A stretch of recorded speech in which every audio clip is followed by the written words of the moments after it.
अरे नमस्ते दोस्तों। याद है अपोलो मिशन? वो तो कमाल के थे। अमेरिकन्स ने चांद पे चहलकदमी की थी। अब तैयार हो जाओ कुछ और भी बड़ा देखने के लिए। Artemis programme. आर्टेमिस है नासा का प्लान वापस चांद पे जाने का, सिर्फ घूमने नहीं, रहने के लिए। हम बात कर रहे हैं लूनर बेस बनाने की, एक तरह का मून विलेज। सोचो चांद पे रहना। इस बार सिर्फ झंडा गाड़ने की बात नहीं है, बात है साइंस, एक्सप्लोरेशन और ह्यूमन इंजेन्युइटी की सीमाओं को आगे बढ़ाने की। तो बकल अप हो जाओ, क्योंकि आर्टेमिस जनरेशन अब हिस्ट्री बनाने वाला है। अपोलो तो अद्भुत था, उसने हमें दिखाया कि हम क्या कर सकते हैं। लेकिन आर्टेमिस, आर्टेमिस नेक्स्ट लेवल है। ऐसे समझो, अपोलो था जैसे तुमने पहला कदम रखा हो। आर्टेमिस है मैराथन दौड़ने जैसा, वो भी चांद पे। आर्टेमिस ज्यादा एम्बिशियस है, ज्यादा टेक्नोलॉजिकली एडवांस्ड है और ज्यादा इंक्लूसिव है। हम बात कर रहे हैं पहली महिला और पहली पर्सन ऑफ कलर को चांद पे भेजने की। और ये सिर्फ चांद के बारे में नहीं है, आर्टेमिस तो स्टेपिंग स्टोन है मार्स और उससे भी आगे जाने के लिए। तो वापस चांद पे क्यों जाएं? बहुत बढ़िया सवाल। चांद पर वापस जाने का मतलब है उन रहस्यों को उजागर करना जो सदियों से छुपे हुए हैं। चांद एक जायंट हिस्ट्री बुक जैसा है, बस खोलने का इंतजार है। इसकी सतह पर हर गड्ढा, हर चट्टान एक कहानी बयां करती है। इसमें क्लूज छुपे हैं अर्ली सोलर सिस्टम के बारे में, ग्रहों के निर्माण के बारे में और शायद जिंदगी की शुरुआत के बारे में भी। चांद की सतह पर मौजूद सामग्री हमें यह समझने में मदद कर सकती है कि हमारा सौरमंडल कैसे बना और विकसित हुआ। हम लूनर पोल्स को एक्सप्लोर करेंगे, पानी की बर्फ ढूंढेंगे। चांद के ध्रुवीय क्षेत्रों में छाया वाले गड्ढों में पानी की बर्फ हो सकती है, जो हमारे लिए एक महत्वपूर्ण संसाधन साबित हो सकती है। चांद पे पानी, सोच सकते हो, ये न केवल हमारे अस्तित्व के लिए महत्वपूर्ण है, बल्कि भविष्य के अंतरिक्ष अभियानों के लिए भी। हम उसे पीने के लिए, खाना उगाने के लिए, यहाँ तक कि रॉकेट फ्यूल बनाने के लिए भी इस्तेमाल कर सकते हैं। चांद पर पानी की उपलब्धता हमें वहां लंबे समय तक रहने और काम करने की क्षमता देगी। और ये सब कुछ नहीं है, चांद पर हमारे पास और भी बहुत कुछ खोजने के लिए है। हम चांद की जियोलॉजी, उसके एटमॉस्फेयर या उसकी कमी और उसके मैग्नेटिक फील्ड का भी अध्ययन करेंगे। चांद की चट्टानों और मिट्टी का विश्लेषण करके हम उसकी उत्पत्ति और विकास के बारे में जान सकते हैं। चांद के पास हमें सिखाने के लिए बहुत कुछ है। यह हमारे लिए एक प्रयोगशाला की तरह है, जहां हम नई तकनीकों का परीक्षण कर सकते हैं और भविष्य के अंतरिक्ष अभियानों के लिए तैयारी कर सकते हैं। Section 4. The Artemis Arsenal Rockets and Spaceships. This section delves into the incredible technology and engineering marvels that are propelling humanity back to the moon and beyond. चांद पे जाने के लिए आपको जबरदस्त चीजों की जरूरत पड़ेगी। यह सिर्फ एक यात्रा नहीं है, बल्कि एक विशाल मिशन है जिसमें अत्याधुनिक तकनीक और समर्पित टीमों की आवश्यकता होती है। और आर्टेमिस के पास वो सब है।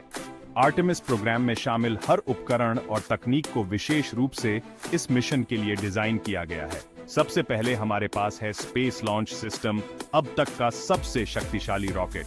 ये रॉकेट इतना शक्तिशाली है कि यह भारी भार को अंतरिक्ष में ले जाने में सक्षम है। यह बेहीमथ ओरियन स्पेसक्राफ्ट, जो हमारी चांद की सवारी है, उसे अंतरिक्ष में पहुंचाएगा।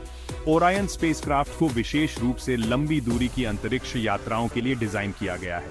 ओरियन अपोलो कैप्सूल जैसा ही है, लेकिन ज्यादा बड़ा, ज्यादा बेहतर और ज्यादा स्टाइलिश। इसमें नई तकनीकें और सुविधाएं शामिल हैं जो इसे और भी प्रभावी बनाती हैं। इसमें 6 एस्ट्रोनॉट्स तक जा सकते हैं और इसे डीप स्पेस मिशंस के लिए डिजाइन किया गया है। यह अंतरिक्ष यात्रियों को सुरक्षित और आरामदायक यात्रा प्रदान करता है। लेकिन रुको, अभी और भी बहुत कुछ है। आर्टेमिस प्रोग्राम में और भी कई रोमांचक तत्व शामिल हैं जो इसे अद्वितीय बनाते हैं। हमारे पास लूनर गेटवे भी है, एक स्पेस स्टेशन जो चांद का चक्कर लगाएगा। ये गेटवे अंतरिक्ष यात्रियों के लिए एक महत्वपूर्ण आधार होगा। इसे लूनर पिट स्टॉप समझो, एक ऐसी जगह जहां एस्ट्रोनॉट्स चांद की सतह पर उतरने से पहले रहेंगे और काम करेंगे। यह स्टेशन उन्हें आवश्यक संसाधन और समर्थन प्रदान करेगा ताकि वे अपने मिशन को सफलतापूर्वक पूरा कर सकें। Section 5. Artemis I and Triu Pioneering Missions.